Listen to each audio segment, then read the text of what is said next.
ये video group D exam के लिए है दोस्तों। तो इसमें हम 50 आपका इम्पोर्टेंट क्वेश्चन डिस्कस करते हैं, जिसमें आपका जीएस होता है और जीके होता है, उसके बाद करंट होता है।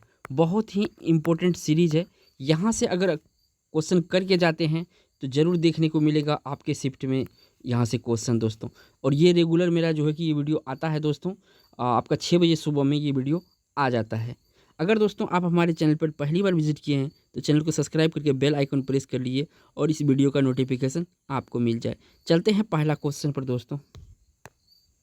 पहला क्वेश्चन दोस्तों बहुत सिंपल है, आप सभी के लिए बहुत आसान है।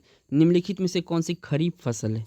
दोस्तों ये फसल से संबंधित जो होता है, विज्ञान से संबंधित, ये क्वेश्चन अक्सर एग्जाम में पूछा जाता है दोस्तों। तो यहाँ पे पूछ रहा है आपसे निम्नलिखित में से कौन सी खरीफ फसल है। 4 ऑप्शन दिया है दोस्तों आपके सामने, आपको राइट ऑप्शन पिक करना है। तो दोस्तों इस क्वेश्चन का जो राइट आंसर है, खरीफ फसल की बात करेंगे तो चावल जो है खरीफ फसल में आता है। बाकी इसमें 3 जो है ये रबी फसल है। इसको भी साथ में याद रखिएगा क्योंकि क्वेश्चन कभी कभी घुमा के पूछता है। चलते हैं 2 नंबर क्वेश्चन पर। नेक्स्ट क्वेश्चन है दोस्तों, आपसे बात हो रहा है कि 2 नंबर अंतर्राष्ट्रीय मुद्रा कोष का मुख्यालय कहाँ है। 4 ऑप्शन है आपके सामने, आपको राइट आंसर फाइंड करना है। तो अंतर्राष्ट्रीय मुद्रा कोष का जो मुख्यालय है दोस्तों, ये आपका वाशिंगटन डीसी अमेरिका में है। देखिए वाशिंगटन डीसी से एक बात और याद आ रहा है कि ये जो है वर्ल्ड बैंक का भी यहाँ पे मुख्यालय है। तो वर्ल्ड बैंक का भी साथ के साथ याद रखिएगा दोस्तों, क्योंकि ये भी एग्जाम में पूछा जाता है आपके शिफ्ट में, या ये पूछे या ये पूछे। बढ़ते हैं नेक्स्ट 3 नंबर क्वेश्चन पर दोस्तों। नेक्स्ट क्वेश्चन दोस्तों गांधी जी से संबंधित है। 3 नंबर में गांधी जी ने सर्वप्रथम सत्याग्रह शब्द किस वर्ष गढ़ा था या किस वर्ष बना बोला था। तो ये दोस्तों बहुत इंपॉर्टेंट क्वेश्चन है। यहाँ से 2 क्वेश्चन अक्सर गांधी जी के बारे में बनता है, तो हम दोनों डिस्कस करेंगे। देखिए गांधी जी ने सर्वप्रथम सत्याग्रह शब्द का जो प्रयोग किया था, ये आपका 1908 में किया था। लेकिन ये किया था आपका साउथ अफ्रीका में, याद रखिएगा। अगर इंडिया की बात बोले दोस्तों तो ये किया था आपका 1917 में। ठीक है दोस्तों, तो इसको भी साथ के साथ याद रखिएगा। बढ़ते हैं नेक्स्ट क्वेश्चन पर। नेक्स्ट क्वेश्चन दोस्तों आपसे पूछा जा रहा है, निम्नलिखित में से कौन सा एक महात्मा गांधी द्वारा पूर्ण स्वराज्य के लिए प्रस्तावित रचनात्मक कार्यक्रम में शामिल नहीं है। कौमी एकता शामिल है, अस्पृश्यता निवारण शामिल है, राष्ट्रभाषा शामिल है। नेक्स्ट थोड़ा सा स्क्रॉल करके ऊपर करते हैं तो देखिए ये विदेशी भाषा जो है ये आपका शामिल नहीं था। इस क्वेश्चन का राइट ऑप्शन आपका डी ऑप्शन हो जाएगा। बढ़ते हैं नेक्स्ट क्वेश्चन पर। नेक्स्ट क्वेश्चन 5 नंबर का दोस्तों, इसमें पूछा जा रहा है आपसे मेटाजीनोमिक्स विज्ञान एक अत्याधुनिक शाखा, इसमें प्राय किसका अध्ययन होता है। ये जो दोस्तों आपका मेटाजीनोमिक्स है, इनमें किसका अध्ययन किया जाता है, ये आपसे पूछा जा रहा है दोस्तों। इस क्वेश्चन का राइट आंसर आपको बताना है कि मेटाजीनोमिक्स विज्ञान में किसका अध्ययन किया जाता है। 4 ऑप्शन आपके सामने, इसमें राइट आंसर जो है दोस्तों ये है आपका माइक्रोब्स के जीनोम का। इसमें माइक्रोब्स का जीनोम का अध्ययन किया जाता है ये मेटाजीनोमिक्स में। ये ऑप्शन इस क्वेश्चन का राइट आंसर है। बढ़ते हैं आपका 6 नंबर क्वेश्चन पर। नेक्स्ट क्वेश्चन दोस्तों 6 नंबर का है, इंडिया इंडिपेंडेंस लीग की स्थापना किसने की थी। जो ये इंडिया इंडिपेंडेंस लीग है, इनकी स्थापना किसने की थी, ये बात आपसे पूछ रहा है दोस्तों। आपको इसमें राइट आंसर देना है। 4 ऑप्शन है आपके सामने दोस्तों। तो इंडिया इंडिपेंडेंस लीग की जो स्थापना किया था दोस्तों, ये आपका रास बिहारी बोस जी किया था, जो कि ऑप्शन ए में दिया हुआ है दोस्तों। बढ़ते हैं नेक्स्ट क्वेश्चन पर। नेक्स्ट क्वेश्चन 7 नंबर का है दोस्तों। इसमें पूछा रहा है कि भारत में बहुराष्ट्रीय कंपनियों को प्रोत्साहन देना, बढ़ा देना, प्रोत्साहन देना या बढ़ावा देना है। तो 4 ऑप्शन आपके सामने, इस क्वेश्चन का राइट आंसर है। तो देखिए भारत में अगर बहुराष्ट्रीय कंपनी को प्रोत्साहन दिया जाता है तो इसको कहा जाता है ग्लोबलाइजेशन या वैश्वीकरण, हिंदी में कहा जाता है। इस क्वेश्चन का राइट ऑप्शन बी होगा। बढ़ते हैं नेक्स्ट क्वेश्चन पर। नेक्स्ट क्वेश्चन है दोस्तों, शुद्धाद्वैतवाद का सूत्रधार कौन था। जो शुद्धाद्वैतवाद है दोस्तों, इसका सूत्रधार कौन था, ये आपसे पूछा जा रहा है दोस्तों। तो इस क्वेश्चन का जो राइट आंसर है दोस्तों, ये है आपका वल्लभाचार्य, यानी सी ऑप्शन इस क्वेश्चन का राइट आंसर है दोस्तों। बढ़ते हैं नेक्स्ट क्वेश्चन पर। नेक्स्ट क्वेश्चन में दोस्तों पूछा जा रहा है आपसे, आध्यात्मिक शासन का उदय सर्वप्रथम कहाँ हुआ था। जो आध्यात्मिक शासन था दोस्तों, इसका सर्वप्रथम उदय कहाँ था, ये आपको इस क्वेश्चन में बताना है। इंपॉर्टेंट क्वेश्चन है आप सभी के लिए दोस्तों। तो जो सर्वप्रथम उदय हुआ था आध्यात्मिक शासन का, ये आपका यूएसए में हुआ था। इस क्वेश्चन का राइट आंसर दोस्तों यूएसए होगा। ऑप्शन यहाँ पे सी सही है। बढ़ते हैं 10 number question. Next question 10 number में आपसे पूछा जा रहा है दोस्तों, क्लोरोफिल प्रकाश के किन अवयवों को अवशोषित कर लेता है। जो क्लोरोफिल है दोस्तों, ये प्रकाश के किन किन चीज़ को अवशोषित कर लेता है, ये आपसे पूछा जा रहा है दोस्तों। तो 4 ऑप्शन है आपके सामने दोस्तों। तो ये आपका नीला तथा लाल कलर जो है, इसको इसके अवयवों को अवशोषित कर लेता है, ये दोनों को। ऑप्शन यहाँ पे आपका सी सही है। बढ़ते हैं 11 नंबर क्वेश्चन पर दोस्तों। नेक्स्ट क्वेश्चन आपका 11 नंबर है, एक वायुयान ऊपर की ओर उठता है, क्यों उठता है इसका कारण भी आपको देना है। तो देखिए, इसके पंखे के ऊपर दबाव नीचे के दबाव की तुलना होने के कारण, ठीक है। तो ये है, ऊपर का दबाव कम होता है और नीचे का दबाव जो है ज़्यादा होता है, तो यह वायुयान जो है ऊपर उठने लगता है दोस्तों। बढ़ते हैं 12 नंबर क्वेश्चन पर। 12 नंबर क्वेश्चन में दोस्तों पूछा जा रहा है कि एक्स किरणें वास्तव में क्या है। जो एक्स किरणें होता है दोस्तों, या एक्स रे बोलते हैं इसको, एक्स रे जो होता है, ये वास्तव में क्या है। तो दोस्तों अगर हम इसको वास्तव में बात करें तो ये आपका विद्युत चुंबकीय तरंगे होता है। इस क्वेश्चन का राइट आंसर सी ऑप्शन है दोस्तों। बढ़ते हैं नेक्स्ट क्वेश्चन की तरफ। 13 नंबर क्वेश्चन दोस्तों पूछा जा रहा है, भारतीय राष्ट्रीय कांग्रेस ने सन 1889 में एक ब्रिटिश समिति का गठन किया गया था। इस समिति के एक पत्रिका का प्रकाशन शुरू किया गया था। इस पत्रिका का नाम क्या था। इस पत्रिका का नाम दोस्तों पूछा जा रहा है आपसे, आपको बताना है कि इस पत्रिका का क्या नाम था। तो इस क्वेश्चन का राइट आंसर आपको देना है। तो देखिए दोस्तों, जो उस समय कांग्रेस का ये ईस्वी 1889 में जो आपका पत्रिका स्टार्ट हुआ था दोस्तों, तो ये हुआ था इंडिया। क्या नाम था, इंडिया। बढ़ते हैं नेक्स्ट क्वेश्चन पर। नेक्स्ट क्वेश्चन 14 नंबर का है, स्पीकर के पद के बारे में निम्नलिखित में से कौन सा कथन सही है दोस्तों। तो चारों ऑप्शन को मैं स्क्रीन पे लाता हूँ। यहाँ पे देखिए दोस्तों, स्क्रीन पे लाया हूँ। तो इसका जो राइट आंसर है दोस्तों, यहाँ पर यदि वह त्यागपत्र देना चाहे तो अपना त्यागपत्र उपाध्यक्ष को संबोधित करना होगा। तो दोस्तों जो अध्यक्ष होता है वो अपना त्यागपत्र जो होता है उपाध्यक्ष को देता है। नेक्स्ट क्वेश्चन पर बढ़ते हैं दोस्तों। नेक्स्ट क्वेश्चन 15 नंबर में है दोस्तों, राज्य के नीति निर्देशक सिद्धांतों के बारे में कौन सा कथन सही नहीं है। तो कौन सा कथन आपका सही नहीं है, ये आपसे पूछा जा रहा है दोस्तों। इनमें से देखिए 4 ऑप्शन है आपके सामने दोस्तों। तो इनके बात करेंगे, राज्य के नीति निर्देशक सिद्धांतों के बारे में कौन सा कथन सही नहीं है। तो ये आपका चारों ऑप्शन में इसका जो राइट आंसर है दोस्तों, ये है आपका, उन्हें न्यायालयों द्वारा लागू किया जा सकता है। ये बात जो है यहाँ पर गलत है दोस्तों, बाकी इतने सारे जो है सही है। तो इसका राइट आंसर बी ऑप्शन हो गया। बढ़ते हैं 16 नंबर क्वेश्चन पर दोस्तों। नेक्स्ट क्वेश्चन में दोस्तों पूछा जा रहा है आपसे, जनरल डायर के हुक्म से किए गए जालियांवाला बाग गोलीकांड कितने लोग मारे गए थे। तो देखिए, जनरल डायर के हुक्म से जालियांवाला बाग जो गोलीकांड हुआ था दोस्तों, ये 1919 में हुआ था दोस्तों। तो इसको भी याद रखना है, जालियांवाला नरसंहार भी बोलते हैं इसको। तो इस क्वेश्चन का जो राइट आंसर होगा दोस्तों, ये आपका 379 जो है लोग मारे गए थे दोस्तों। यहाँ तो आंकड़े दिखाए हैं, लेकिन यहाँ पर ज़्यादा लोग मारे गए थे दोस्तों, लेकिन यह इतिहास में इतने ही लोग गवाह इसमें जो है कि सबूत के तौर पे है। तो बढ़ते हैं 17 नंबर क्वेश्चन पे दोस्तों। यहाँ पे इंपॉर्टेंट क्वेश्चन है आप सभी के लिए। लंदन में 3 गोलमेज सम्मेलन हुआ। तो तीनों गोलमेज सम्मेलन जो हुआ था दोस्तों, उसका ईस्वी पूछा गया। बहुत इंपॉर्टेंट है दोस्तों। थोड़ा सा इस क्वेश्चन पे हम टाइम लेंगे और आपको बता देंगे बारीकी से। तो यहाँ इस क्वेश्चन का जो राइट आंसर दोस्तों, तो ये आपका सी ऑप्शन है। 1930 में पहला हुआ था और 1931 में दूसरा हुआ था, 1932 में तीसरा हुआ था, याद रखिएगा। और देखिए एक चीज़ और यहाँ से पूछा जाता है कि कौन से गोलमेज सम्मेलन में महात्मा गांधी भाग लिया था। तो जो 1931 वाला यानी कि दूसरा सम्मेलन था, इनमें महात्मा जी भाग लिया था, MK गांधी जी हमारे। तो इनको भी साथ के साथ याद रखिएगा, एग्जाम में यहाँ से क्वेश्चन बनता है दोस्तों। एक बात और आपसे कहना चाहते हैं कि आप अगर हमारे चैनल पर आप पहली बार विजिट किए हैं तो चैनल को सब्सक्राइब कर लीजिए दोस्तों, और बेल आइकॉन भी प्रेस कर लिए ताकि सबसे पहले दोस्तों आपको नोटिफिकेशन मिल जाए हमारी वीडियो का। Thanks for.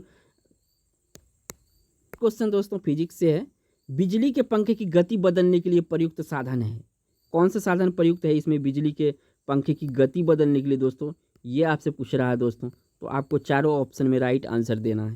तो देखिए दोस्तों, इसमें जो आपका रेगुलेटर है तो होता है दोस्तों, इसी का काम है पंखे में जो आपका गति है उसको कम करना, ज़्यादा करना। यहाँ पे बी ऑप्शन सही है। बढ़ते हैं 19 नंबर क्वेश्चन पर। दोस्तों आप जो ये वीडियो देख रहे हैं, वीडियो को ज़रा सा भी स्किप नहीं कीजिएगा। दोस्तों क्वेश्चन ऐसा आप देख रहे हैं ना, ये क्वेश्चन आपको एग्जाम में आ जाएगा। इसमें से क्वेश्चन दोस्तों बहुत इंपॉर्टेंट सीरीज है। दोस्तों आप वीडियो को ज़रा सा भी स्किप कर रहे हैं तो इसका मतलब है आप अपने एग्जाम में क्वेश्चन को स्किप कर रहे हैं। तो दोस्तों यहाँ पे जो हम बात करेंगे 19 नंबर क्वेश्चन में आपसे पूछा जा रहा है, नामछपा नेशनल पार्क कहाँ पे है। जो नामछपा नेशनल पार्क है दोस्तों, ये कहाँ पे है, ये आपसे पूछा जा रहा है। बहुत ही अच्छा क्वेश्चन है ये, नामछपा। ऐसे आजकल अभ्यारण्य का नाम, नेशनल पार्क का नाम पूछा जाता है जो बहुत कम चर्चा में रहते हैं दोस्तों। तो इस क्वेश्चन का जो राइट आंसर है दोस्तों, ये आपका अरुणाचल प्रदेश है। नामछपा, नामदफा, ये आपका अरुणाचल प्रदेश में। एक है नामदफा दोस्तों, नामदफा भी जो है ये भी आपका यहीं पर है, और ये नामछपा नेशनल पार्क अरुणाचल प्रदेश में है। बढ़ते हैं आपका 20 नंबर क्वेश्चन की ओर। नेक्स्ट है दोस्तों 20 नंबर क्वेश्चन में एमसीए का पूर्ण रूप पूछा है। देखिए एमसीए का पूर्ण रूप पूछा, यानी फुल फॉर्म पूछा गया आपसे दोस्तों।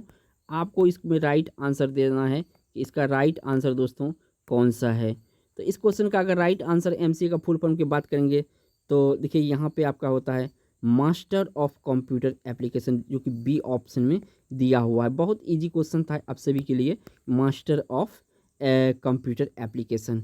नेक्स्ट बढ़ते हैं 21 नंबर क्वेश्चन पर। 21 नंबर क्वेश्चन में दोस्तों पूछा जा रहा है, राष्ट्रपति भवन का डिजाइन बनाया था।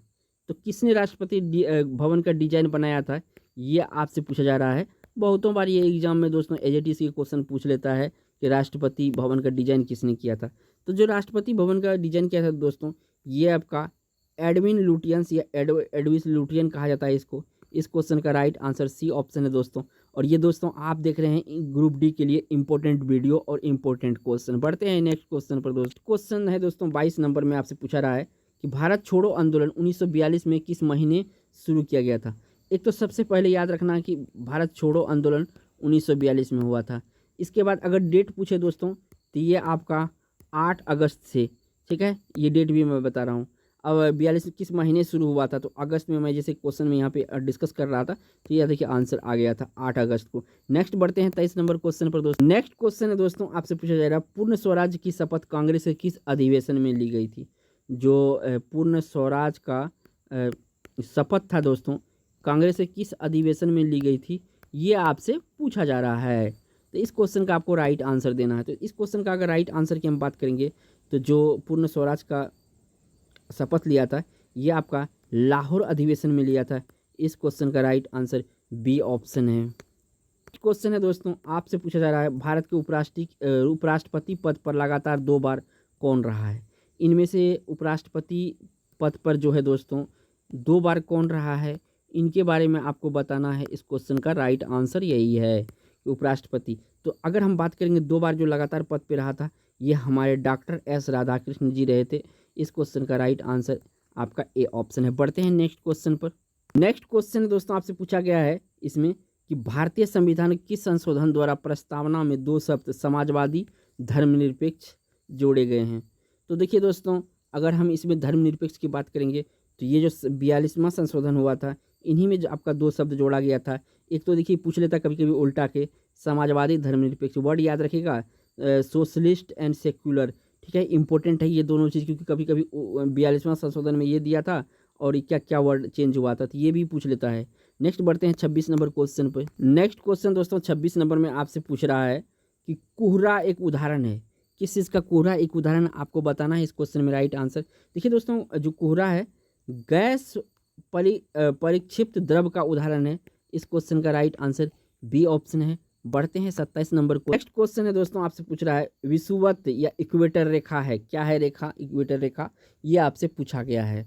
तो दोस्तों अगर हम इसकी बात करेंगे तो ये जो है आपका उत्तर और दक्षिण ध्रुवों के बीचों बीच पृथ्वी के गिर्द घूमने वाला काल्पनिक रेखा है। ये उत्तर और दक्षिण ध्रुवों के बीचों बीच पृथ्वी के गिर्द घूमने वाला काल्पनिक रेखा, यानी इस क्वेश्चन का राइट आंसर बी ऑप्शन है।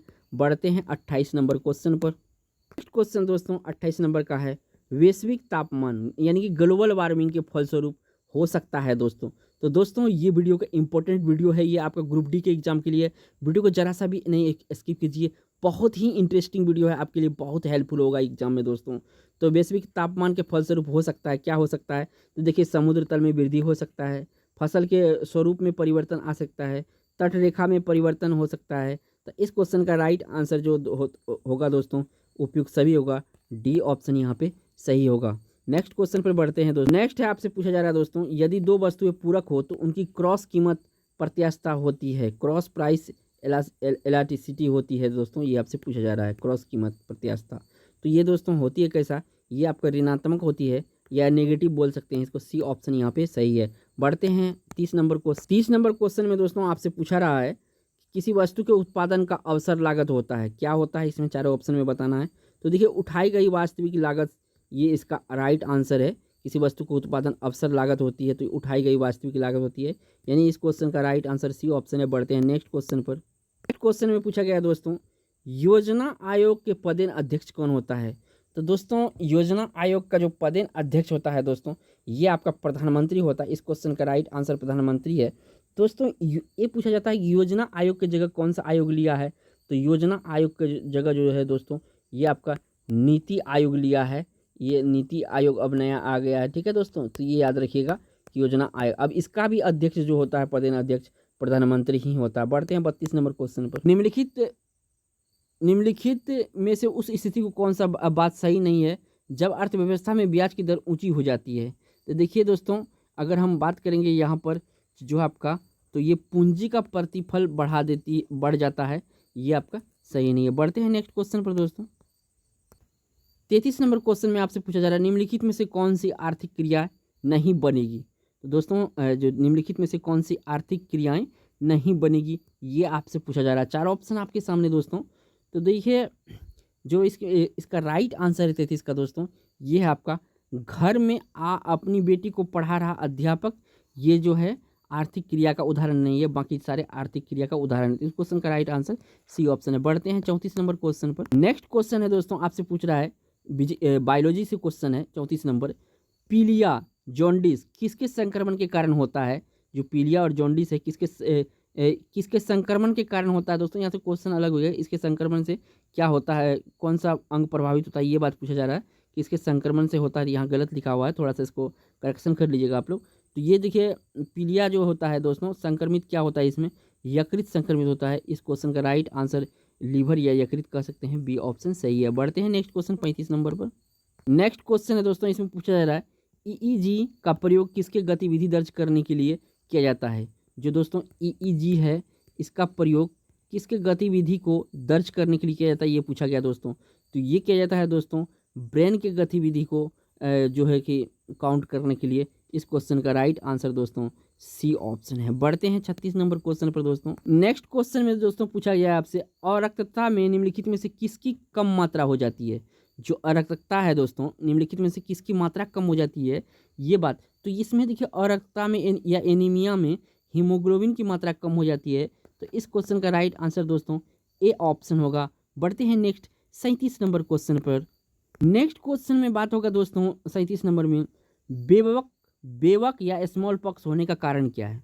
जो स्मॉल पॉक्स होता है दोस्तों, उसके होने का कारण आपसे पूछा जा रहा है।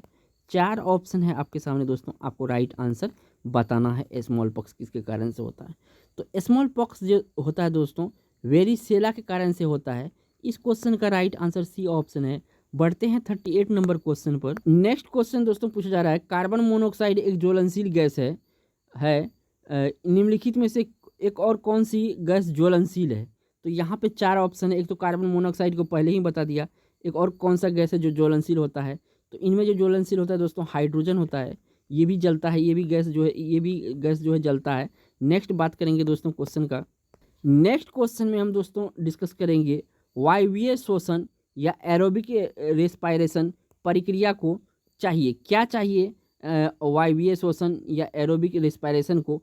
तो यहाँ पे दोस्तों राइट आंसर जो बताएंगे ये आपका ऑक्सीजन है, ऑक्सीजन चाहिए वायवीय शोषण के लिए। तो इस क्वेश्चन का राइट आंसर सी ऑप्शन है। बढ़ते हैं नेक्स्ट 40 नंबर क्वेश्चन पर। नेक्स्ट क्वेश्चन है दोस्तों, आपसे पूछा जा रहा है ओजोन में होती है। तो ओजोन में क्या होती है दोस्तों, ये आपसे पूछा गया है दोस्तों कि ओजोन में क्या होती है। तो देखिए ओजोन में केवल ऑक्सीजन होती है। इस क्वेश्चन का राइट ऑप्शन आपका ए है। बढ़ते हैं 41 नंबर क्वेश्चन पर। वीडियो में आगे बढ़ने से दोस्तों वीडियो अच्छा लगता है तो एक वीडियो को लाइक कर दीजिए, एक प्यारा सा कमेंट कर दीजिए, और चैनल पे पहली बार आए हैं दोस्तों तो चैनल को सब्सक्राइब करके बेल आइकन प्रेस करना ना भूलिएगा दोस्तों। बढ़ते हैं 41 नंबर पर।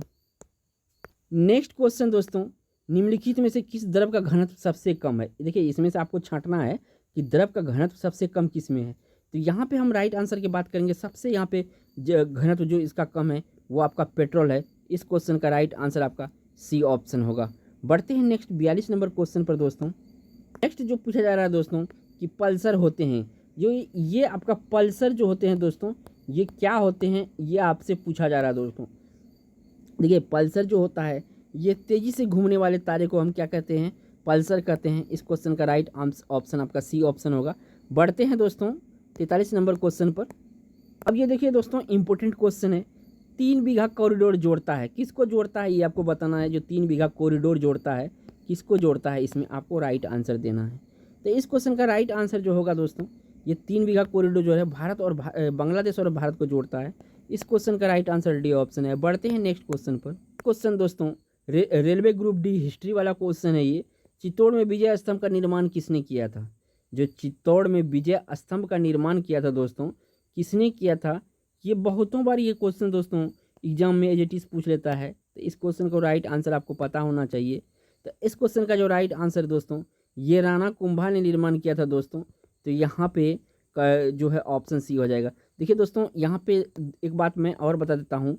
यहाँ पर जो ऑप्शन देगा आपका, एक तो राणा कुंभा देता ही देता है, ठीक है, राणा कुंभा, ठीक है। एक इसी से मिलता जुलता नाम है दोस्तों, राणा सांगा, राणा सांगा, ठीक है। तो यहाँ पे कंफ्यूज नहीं हो गया, क्योंकि परीक्षा में कभी कभी ऑप्शन ऐसे दिया जाता है कंफ्यूज होने वाला। तो राणा कुंभा इसका राइट आंसर है।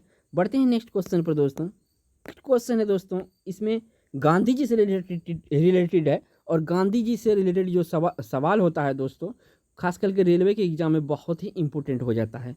तो इस क्वेश्चन में पूछा जा रहा है, गांधी जी ने किस धार्मिक ग्रंथ को अपनी माता कहा था। यानी कि अपनी माता कहा था, किसको कहा था, ये आपको बताना है दोस्तों। तो 4 ऑप्शन है आपके सामने, आपको राइट आंसर फाइंड करना। बहुत ही इंपॉर्टेंट क्वेश्चन और उम्दा क्वेश्चन है ग्रुप डी एग्जाम के लिए। तो देखिए दोस्तों, इसमें कहा था ये दोस्तों, किसको कहा था, ये भगवत गीता को कहा था अपनी माता। इस क्वेश्चन का राइट आंसर दोस्तों सी ऑप्शन है। बढ़ते हैं 46 नंबर क्वेश्चन। क्वेश्चन है दोस्तों, पंचायती राज से संबंधित है ग्रुप डी एग्जाम के लिए। भारत में पंचायती राज प्रणाली कब शुरू की गई थी। अब ये देखिए दोस्तों, पंचायती राज के बारे में पूछा जा रहा है कि पंचायती राज प्रणाली कब शुरू की गई थी, ये आपसे पूछा जा रहा है दोस्तों। तो 4 ऑप्शन है आपके सामने। इसका जो राइट आंसर है दोस्तों, ये 1959 ईस्वी में जो है कि ये प्रणाली शुरू हुई थी। और राजस्थान के जो जगह है, कोई अभी याद नहीं आ रहा, तो ये राजस्थान से स्टार्ट हुआ था दोस्तों। नेक्स्ट क्वेश्चन 47 नंबर का। नेक्स्ट क्वेश्चन है दोस्तों, पूछा जा रहा है इसमें, सेमेल्टाइट किस धातु का अयस्क है। जो सेमेल्टाइट धातु है दोस्तों, ये सेमेल्टाइट किस धातु का अयस्क है, ये एक अयस्क है। और कि कुछ धातु का है, ये आपसे पूछा जा रहा है। 4 ऑप्शन आपके सामने दोस्तों, इसका राइट आंसर आपको फाइंड करना है। तो देखिए, सेमेल्टाइड जो अयस्क है, ये कोबाल्ट धातु का अयस्क है दोस्तों। इस क्वेश्चन का राइट आंसर ये ऑप्शन है। बढ़ते हैं 48 नंबर क्वेश्चन पर। नेक्स्ट क्वेश्चन है दोस्तों, आपसे पूछा जा रहा है, WTO का स्थापना कब हुई थी। जो आपका WT है दोस्तों, इसकी स्थापना कब हुई थी। 4 ऑप्शन में इसका राइट आंसर है 1995 में इसकी स्थापना हुई थी। डी ऑप्शन सही है। अब देखिए, ये पूछा जा रहा है WTO का फुल फॉर्म भी कितना बार पूछा जाता है। तो वर्ल्ड ट्रेड ऑर्गेनाइजेशन होता है, ठीक है। ये इस क्वेश्चन का जो है कि राइट आंसर है। और लेकिन फुल फॉर्म भी कभी कभी एग्जाम में देखने को बनता है। नेक्स्ट क्वेश्चन दोस्तों, आपसे पूछा जा रहा है, वर्ष में वैश्विक पर्यटन में भारत का हिस्सा वर्तमान में 0.6% से बढ़कर 1% तक पहुंच जाएगा, ठीक है दोस्तों। और ये RRB ग्रुप डी के लिए मोस्ट इंपोर्टेंट क्वेश्चन है दोस्तों। तो ये कब पहुंच जाएगा, इस क्वेश्चन का राइट आंसर यही पूछा जा रहा है कि कब पहुंच जाएगा। तो दोस्तों, ये जो है आपका 2016 तक पहुंच जाएगा। ये देखिए, पीछे की बात हो रहा है दोस्तों। अब चलेंगे 50 नंबर क्वेश्चन, और इस वीडियो का लास्ट क्वेश्चन है दोस्तों। इंपॉर्टेंट है ये सीरीज आपके लिए ग्रुप डी एग्जाम के लिए। नेक्स्ट क्वेश्चन है दोस्तों, आपसे पूछा जा रहा है, निम्नलिखित में से किस संधि से प्रथम आंग्ल मराठा युद्ध समाप्त हुई। जो आपका प्रथम आंग्ल मराठा युद्ध था, ये समाप्त हो गई थी। किस युद्ध से ऐसा हुआ था, ये बात आपसे पूछा रहा है दोस्तों। तो 50 को जो राइट आंसर है, सालाबाई की जो संधि हुई थी, इसके बाद जो है आंग्ल मराठा युद्ध आपका जो है कि हमेशा के लिए जो इसको समाप्त हो गया था, यही पूछा जा रहा है दोस्तों। अगर आपने यहाँ तक वीडियो देख लिया है, तो आप अपने एग्ज़ाम के लिए यहाँ से इस वीडियो से 1 से 2 क्वेश्चन फिक्स कर लिए हैं। अगर ये सीरीज को फॉलो करते हैं तो आपको जो जीके जीएस करंट का है 85% क्वेश्चन यहीं से मिलेगा दोस्तों। ये ग्रुप डी का सेलेक्टेड क्वेश्चन है। थैंक्स फॉर वॉचिंग दोस्तों।